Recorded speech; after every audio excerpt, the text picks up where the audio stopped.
সুপ্রিয় শিক্ষার্থী, আসসালামু আলাইকুম। আরিফস একাডেমির পক্ষ থেকে তোমাদেরকে জানাই শুভেচ্ছা। আশা করি তোমরা ভালো আছো এবং সুস্থ আছো। তো আজকে আমরা নতুন অধ্যায় শুরু করতে যাচ্ছি, ঠিক আছে? অধ্যায় নম্বর 6, গুণিতক ও গুণনীয়ক, ঠিক আছে? তো আজকের ক্লাসে মূলত আমরা গুণিতক শিখবো, ঠিক আছে? তো গুণিতক কাকে বলে, ঠিক আছে, এবং গুণিতক কিভাবে আমরা নির্ণয় করতে পারবো সেটা আমরা আজকের এই ক্লাসে শিখবো, ঠিক আছে? তো আজকের পৃষ্ঠা নাম্বার হচ্ছে 81, ঠিক আছে? নতুন অধ্যায়। তো প্রথমে আমরা যেহেতু আজকে শিখবো কি গুণিতক, তো গুণিতকটা কাকে বলে সেটা আমাদেরকে আগে শিখতে হবে, ঠিক আছে? তো দেখো, আমরা যদি একটু নিচে যাই তোমাদের বইয়ে, ঠিক আছে, বইয়ের একটু নিচে যদি যাই তাহলে কিন্তু আমরা দেখতে পাবো। তো এখানে আমাদের সংজ্ঞাটা লেখা আছে, ঠিক আছে? যে এখানে দেখো এতটুকু আমাদের সংজ্ঞা লেখা আছে যে গুণিতক কাকে বলে, ঠিক আছে? গুণিতক কাকে বলে। তো এখানে দেখো 3 দ্বারা আমাদেরকে কি এখানে উদাহরণ দেওয়া আছে। বলছে দেখো, 3কে কোনো পূর্ণ সংখ্যা দ্বারা গুণ করার ফলে যে সকল সংখ্যা পাওয়া যায় সেগুলো হলো 3 এর গুণিতক, ঠিক আছে? তাহলে কোনো পূর্ণ সংখ্যা দ্বারা গুণ করলে যে কোনো যার মানে তোমাকে ধরো যদি বলে 4-এর গুণিতক বের করো, 5-এর গুণিতক বের করো, 6-এর গুণিতক বের করো, ঠিক আছে, 7-এর গুণিতক বের করো, তখন কি করব আমরা ওই 7কে কোনো পূর্ণ সংখ্যা দ্বারা গুণ করার ফলে যে সকল সংখ্যা পাওয়া যায় সেগুলো হলো 3 এর গুণিতক, 4 এর গুণিতক, 5 এর গুণিতক, 6 এর গুণিতক, ঠিক আছে? আশা করি তাহলে তোমরা এটা বুঝতে পারলা। তো সংজ্ঞাটা তোমরা সুন্দর মতো বুঝলে কিন্তু অঙ্কও করতে পারবা। এখন দেখো, আর একটু আমি যদি বলি ভালো মতো তোমাদেরকে, যে আমরা এখন তাহলে গুণিতকটা বের করব কিভাবে, তাই না? ধরো আমি তোমাকে যেহেতু এখানে বইয়ে আমাদের বলেছে 3 এর গুণিতক, তো 3কে তো আমরা 3 এর গুণিতকটাই ধরো বের করছি। তোমাকে আমি এখন বললাম যে 3 এর গুণিতক লিখো, ঠিক আছে? 3 এর গুণিতক লিখো, ঠিক আছে? লিখো। এখানে আমি কয়টি লিখতে বলেছি এখানে কিন্তু উল্লেখ করে দিইনি, ঠিক আছে? এখানে আমি যদি বলতাম 5টি তখন তোমাকে 5টি গুণিতক বের করতে হতো, যদি বলতাম 60টি তখন 60টি গুণিতক বের করতে হতো, ঠিক আছে? তো দেখো, এখানে আমাদের বলেছে 3 এর গুণিতক।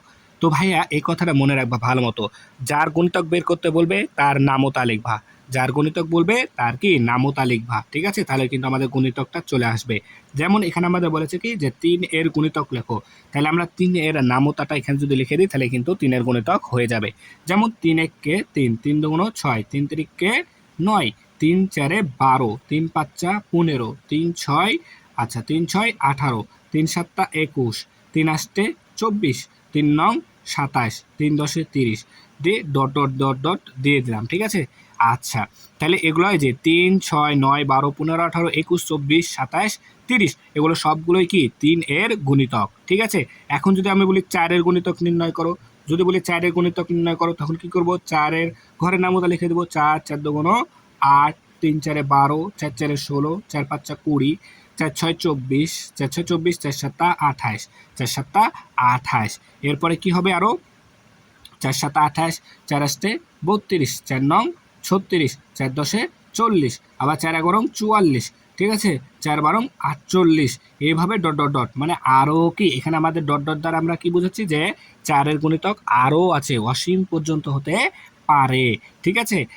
আমরা কমপক্ষে যখন আমাদের বলা থাকবে না যে এতটি বের করো গুণিতক, তখন আমরা কমপক্ষে 6টা 7টা গুণিতক লিখে দেব, তাহলে কিন্তু হয়ে যাবে, ঠিক আছে? তাহলে গুণিতক বের করা আশা করি শিখে নিয়েছো, ঠিক আছে?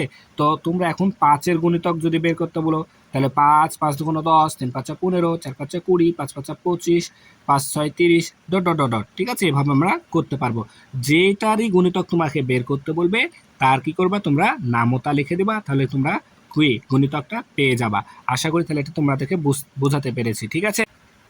তাহলে দেখো, এখন আমরা এই 1 নাম্বারটা সমাধান করব, ঠিক আছে? বলছে নিচের তালিকা থেকে 2 ও 3 এর গুণিতকগুলোকে গোল অর্থাৎ বৃত্ত দ্বারা চিহ্নিত করি, ঠিক আছে? 2 ও 3 এর গুণিতকগুলোকে, ঠিক আছে? তাহলে আমরা কিন্তু গুণিতক বের করা শিখে গেলাম। তাহলে এখানে 2 এর গুণিতক বলেছে, তাই না? তার মানে 2 এর ঘরের নামতা, তাহলে যেগুলো এখানে 2 এর ঘরের নামতার মধ্যে পড়ে সেগুলোকে আমরা কি গোল চিহ্ন দিয়ে দেবো, ঠিক আছে? তাহলে 2 এর ঘরের নামতা 2 এককে 2, এরপরে 2 দুগুণ 4, 2 দুগুণ 4, 3 দুগুণ 6, 4 দুগুণ 8, 5 দুগুণ 10, 6 দুগুণ 12, 7 দুগুণ 14, 8 দুগুণ 16, 9 দুগুণ 18, 10 দুগুণ 20, ঠিক আছে? তাহলে এই যে 2, 4, 6, 8, 10, 12, 14, 16, 18, 20 এগুলো সবগুলোই কি 2 এর গুণিতক, 2 এর গুণিতক, ঠিক আছে? সেম ভাবে এখন আমরা 3 নাম্বারটাও করতে পারবো। ঠিক আছে, তাহলে 3 এর গুণিতক মানে কি 3 এর ঘরের নামতা যেগুলো সেগুলোকে আমরা বৃত্ত চিহ্ন দ্বারা কি চিহ্নিত করে দেব। তাহলে 3 এর ঘরের নামতা 3 একে 3, 3 একে 3, এরপরে 3 দুগুণ 6, 3 তিরিকে 9, 3 চারে 12, 3 পাঁচা 15, 3 ছয় 18। তাহলে 3 এর গুণিতক আমরা পেলাম 3, 6, 9, 12, 15, 18, তাই না? তাহলে এগুলো সবগুলোই কি আমাদের 3 এর গুণিতক। ঠিক আছে, যেহেতু এখানে আমাদের 20 পর্যন্ত দেওয়া আছে, তো 3 এর গুণিতক কিন্তু আরও থাকতে পারে, যেমন 21, ঠিক আছে, 24, 27, এগুলো সবগুলো কি 3 এর গুণিতক আমরা কিন্তু বের করা শিখলাম। ঠিক আছে, তো আরও আছে, যেহেতু আমাদের এখানে 20 পর্যন্ত বলেছে, তো 20 এর মধ্যে আমাদের এই কয়টাই কি 3 এর গুণিতক। ঠিক আছে, তাহলে আশা করি তোমরা বুঝতে পেরেছো গুণিতকটা আমরা কিভাবে বের করতে পারি। ঠিক আছে, তাহলে আজকে এ পর্যন্তই। ভিডিওটি ভালো লাগলে অবশ্যই লাইক, কমেন্ট, শেয়ার করতে ভুলবেন না এবং পরবর্তী ভিডিও সবার আগে পেতে আমাদের চ্যানেলটি সাবস্ক্রাইব করে রাখো। আল্লাহ হাফেজ, আসসালামু আলাইকুম ওয়া রাহমাতুল্লাহ।